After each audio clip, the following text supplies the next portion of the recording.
전공의 이탈이 넉 달째 계속되는 상황에서 의대 교수들도 집단 휴진을 예고하자 환자 단체들은 오늘 절망적이라며 고통을 호소했습니다.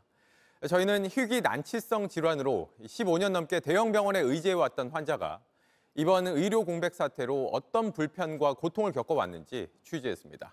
이혜원 기자입니다. 희귀 난치성 질환인 복합부위 통증 증후군을 앓는 A씨는 빅5 중 한 병원을 15년 넘게 다녔습니다. 몸에 약물 주입기를 넣는 수술을 받은 이후 매주 1번에서 3번 진통제 주사를 맞아왔습니다. 하지만 2월 말 병원은 더 이상 예약을 잡을 수 없다고 통보했습니다. 3월 1일부터는 의사가 없으니까 기존에 받던 치료 안 되고 언제 끝날지 모르고 감안하라고.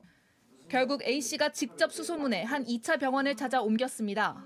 환자 못 받고 있는데 몸속에 비위장치 심어놨으니까 그걸 약을 채워야 되니까 받아주긴 받아주겠다고. 근데 상황이 비슷한 건 알고 있으라고 해서. 게다가 또 다른 걱정도 생겼습니다. 기초수급자이기도 한 A씨는 그동안 정부의 치료 지원을 받아왔는데 병원을 바꾸게 되자 갑자기 본인 부담금이 생긴 겁니다. 극심한 통증으로 일도 할 수 없는 A씨에게 한 달에 약 10만 원은 큰 부담이었습니다. 그렇다고 지정 병원을 바꾸자니 지침상 한 번 바꾸면 올해는 다시 원래 병원으로 돌아갈 수 없습니다. 심지어 옮긴 병원의 교수들도 집단 휴진할 수 있어 언제 또 다른 병원을 찾아야 할지 모릅니다. 취재가 시작되자 복지부는 수급자 편의에 맞게 지정 병원을 바꿀 수 있도록 검토하겠다고 했습니다. 오늘도 난치성 환자와 가족은 한 자리에 모여 치료라도 받게 해달라고 거듭 호소했습니다. 저희 아이는 출생 직후 10만 명 중 한 걸로 발생한다고 알려진 희소혈관 질환 진단을 받았습니다. 병원이 국내 단 한 곳 4월에서 5월로 그리고 다시 8월로 조직검사 일정이 밀렸습니다. 전공의가 영영 돌아오지 않는다면 저희 아이는 영영 조직검사를 못하게 되는 걸까요? JTBC 이혜원입니다. 대형 병원들이 잇따라 무기한 휴진을 선언하면서 예정됐던 진료나 수술이 줄줄이 취소될 수 있다는 우려가 커지고 있습니다.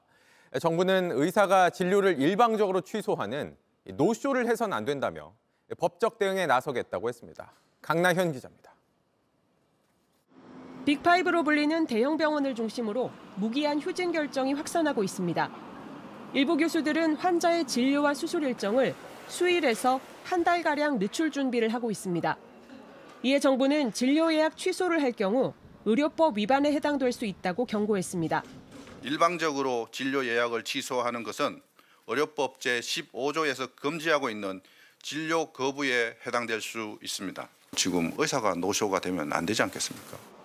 분당 서울대병원 노조에 이어 세브란스 병원 노조도 27일부터 예정된 무기한 휴진에 대해 명분도 없고 방식도 잘못됐다며 비판했습니다. 그러면서 환자의 진료 연기와 예약 취소 등 관련 업무를 전부 거부하겠다고 밝혔습니다. 환자들은 나날이 더 혼란스럽습니다.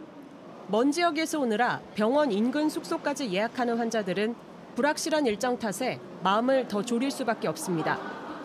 이런 가운데 오늘 전국에서 모인 유방암 환자들이 파업을 철회해달라며 대한의사협회를 찾았습니다. 하지만 입구에서 막혔습니다. 열심히는 안 됩니다. 밖에서 지금 통보를 받은 적이 없어요. 30도 넘는 땡볕에서 수십 분을 기다린 뒤 겨우 의협 직원에게 호소문을 전달할 수 있었습니다. JTBC 강나현입니다. 의사와 정부만 갈등이 있는 건 아닙니다. 대한의사협회와 전공의 단체 사이에서도 갈등이 이어지고 있는데요. 의협이 정부의 단일 창구로 요구안을 제시하겠다고 한 걸 두고 전공의 대표가 반박에 나섰습니다. 여기에 의협 회장도 내부에 손을 떼고 싶다고 알리면서 갈등이 커지는 모습입니다. 황예린 기자입니다. 대한의사협회가 정부를 향해 휴진 전까지 의협을 중심으로 대화를 하자고 제안했습니다.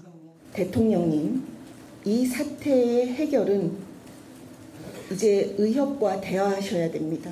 전 의료계의 뜻이 대화 창구는 의협으로 통일하고 하나로 움직이겠다는 겁니다. 통일된 요구안을 제시하겠다고도 했습니다. 그런데 곧장 전공의 대표의 반박이 나왔습니다. 박단 대한전공의협의회 비대위원장은 단일 대화 창구, 통일된 요구안, 이면택 회장과 합의한 적 없다고 선을 그었습니다. 그러면서 임 회장을 향해 뭘 자꾸 본인이 중심이라는 것이냐면서 여전히 전공의와 학생만 앞세우고 있지 않냐고 비판했습니다. 이런 상황에 임 회장은 한 대화방에 손 떼고 싶다는 입장을 설명했습니다. 의협이 전공의 문제에 더 이상 신경 끄고 손 떼는 걸 바란다면 의협도 더 이상 개입하고 싶지 않다는 내용을 올린 겁니다. 이어 전공의 단체가 원하지 않으면 의협은 정부와 대화나 투쟁을 전부 전공의 단체에 맡기고 싶다고 했습니다. 집행부하고 의협 전공의 문제를 전면 개입하지 않는 걸 진지하게 논의하겠다고도 했습니다. 이런 가운데 임 회장은 오늘 오후 국민의힘 의료개혁특위 위원장인 인요한 의원을 만나 의견을 공유할 예정입니다. JTBC 황예린입니다.